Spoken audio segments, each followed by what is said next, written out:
আমার মরণের কতদিন বাকি আমি জানিলাম না গো আল্লাহ মরণের কতদিন বাকি আমার মরণের কতদিন বাকি আমি জানিলাম না গো আল্লাহ মরণের কতদিন বাকি আজরাইল আসিয়া যখন হস্তে দিবা ধরি তখন আমার মনা পালন করবে লুকা চুরি আমি বুঝিলাম না গো আল্লাহ মরণের কতদিন বাকি আমার মরণের কতদিন বাকি আমি জানিলাম না গো আল্লাহ মরণের কতদিন বাকি আয়া তৈল হাতে বাইরে ও তৈল পায়ে যেই জায়গায় যা মরণ লেখা সেই জায়গায় সে মরে আমি বুঝিলাম না গো আল্লাহ মরণের কতদিন বাকি আমার মরণের কতদিন বাকি আমি জানিলাম না গো আল্লাহ মরণের কতদিন বাকি আজরাইল আসিয়া যখন হস্তে দিবা ধরি জমদূতে আসিয়া যখন নিবেরে বান্ধিয়া দিয়া ধরে হাতে পায়ে নিবে চোখে দিয়া আন্দি আমি বুঝিলাম না গো আল্লাহ মরণের কতদিন বাকি আমার মরণের কতদিন বাকি আমি জানিলাম না গো আল্লাহ মরণের কতদিন বাকি একটা জবান বন্ধ রাখবেন না জবানটা ছেড়ে দিয়ে উচ্চ কণ্ঠে জোরে জোরে পড়েন আল্লাহু আকবার আমার মহিষাকালীর বাবা এই কিশোরগঞ্জের বাবারা এই নবীর উম্মতের দলেরা এই পর্দার অন্তরালের মা বোনেরা জাকারিয়া পয়গম্বর ওনার 7-8 বছরের সন্তানকে জিজ্ঞাসা করে এ বাবা তোমাকে আমি 7 দিন পর্যন্ত খুঁজে পাই না এমন ভাবে তুমি যে আয়েশা করে রইলা কেন কান্নাকাটি করো একবার তুমি কারণটা বলো না পয়গম্বরের সন্তান ডাক দিয়ে কয় আমি কেন কান্নাকাটি করি জানোনি বলে কি কারণে কান্নাকাটি করেন বলে আমি কান্দি আব্বা আপনি আমার 7 দিন আগে বলছেন দুনিয়া থেকে কবরে যাওয়ার পর হাসর মিজান ফুলসিরাত এই 3টা জিনিস পারি দেওয়ার জন্য জান্নাতে যাওয়ার আগ পর্যন্ত একটা মাধ্যম আছে যে মাধ্যমটা হলো চোখের পানি আব্বা আমি তো এই জন্য চোখের পানি ফেলে কান্দি ও আব্বা ও বাবা গো তুমি তো ছোট মানুষ তুমি তো এখনো কবর সম্পর্কে বোঝো না কেন তুমি এমন ভাবে কান্নাকাটি করো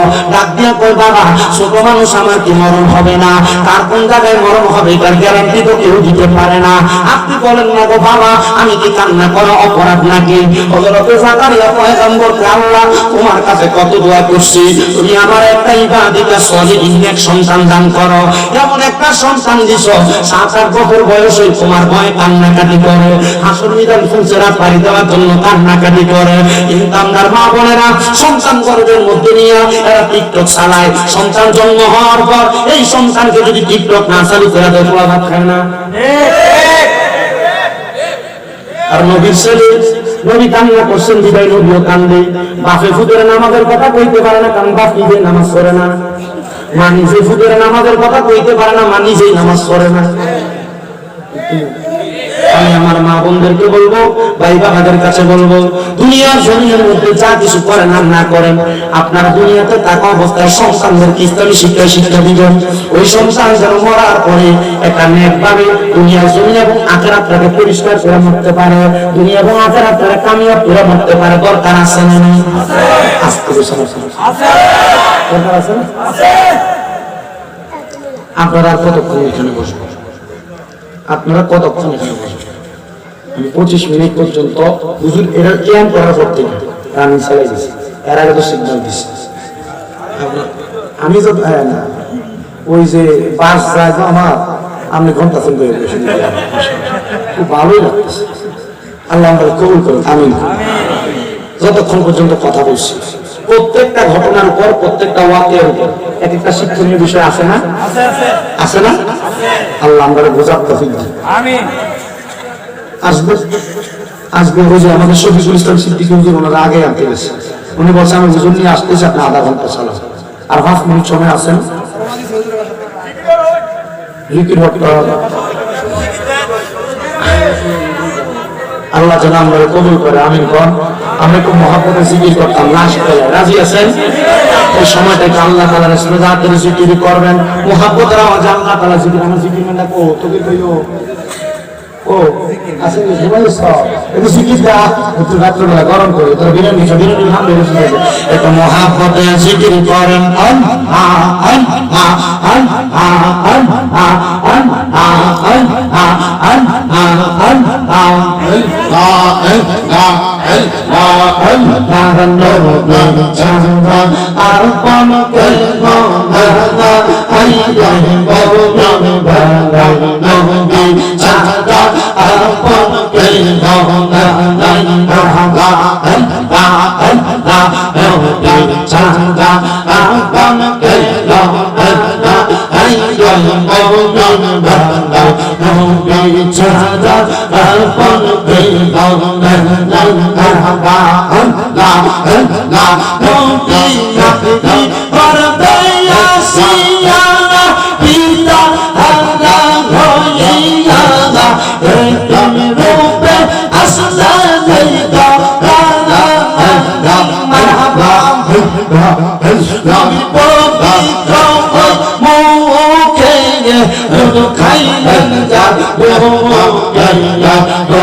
দুনিয়ার জমিনের মধ্যে আল্লাহর কোন বান্দা যদি দৈনিক 20 বার মরণের কথা স্মরণ করে, আমার আল্লাহ তাআলা ওই বান্দাটারে ওই দিন যদি মারা যায় তাহলে তার শহীদের মরণ দান করে।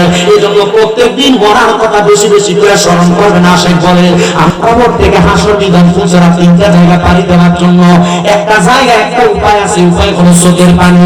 জাকারিয়া পয়গম্বর ডাক দিয়ে কয়, বাবা এটা হইল চোখের পানির জন্য আমি কান্নাকাটি করি। এই কথা বললাম 7 বছর 8 বছরের সন্তান তার বুকের মধ্যে নিয়ে বাড়ির মধ্যে চলে গেছে। ডাক দিয়ে স্ত্রী খাবার রেডি করেন, আমি একটু ওযু গোসল করে সুন্দর করে আসতেছি, ফ্রেশ হয়ে আসতেছি। জাকারিয়া পয়গম্বর ওনার ঘরের মধ্যে প্রবেশ করলেন। প্রবেশ করে আয়েশা দেখে সন্তান সামনে নাই। স্ত্রী আয়েশা জিজ্ঞেস করে, স্বামী সন্তান কোথায়? স্বামী কয়, তোমার কাছেই তো সন্তান। স্ত্রী বলে, তোমার কাছেই তো সন্তান। জাকারিয়া পয়গম্বর বলেন, একদিন না 2 দিন না টানা 3 দিন পর্যন্ত আমার সন্তানকে তালাশ করতে লাগলাম, কিন্তু আমি আমার সন্তানকে তালাশ করে আমি পাইলাম না।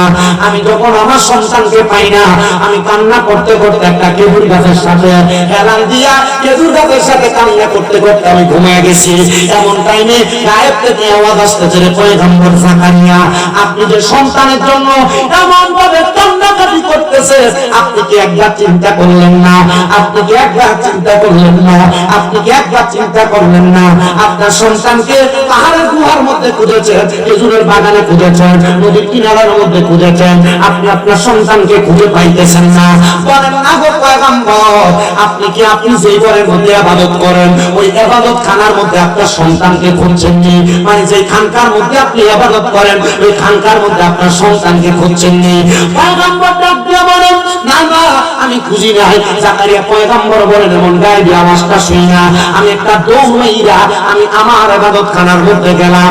আমি যা দেখলাম আমার 7-8 বছরের সন্তানটা ওই জায়গার মধ্যে সিজদার মধ্যে পুরো পুরো কাঁদতেছে। আমি জিজ্ঞাসা করলাম, রে সন্তান, এ সন্তান বয়স মাত্র 7-8 বছর, এমন করে কেন তুমি কান্না করো? ওই আব্বা মরণের ডরে, ও আব্বুজিরা মরার ডরে আপনি কান্দেন না। আপনি কোন দিন মরার ভয় করে কাঁদছেন আপনি নিজেই জানেন না।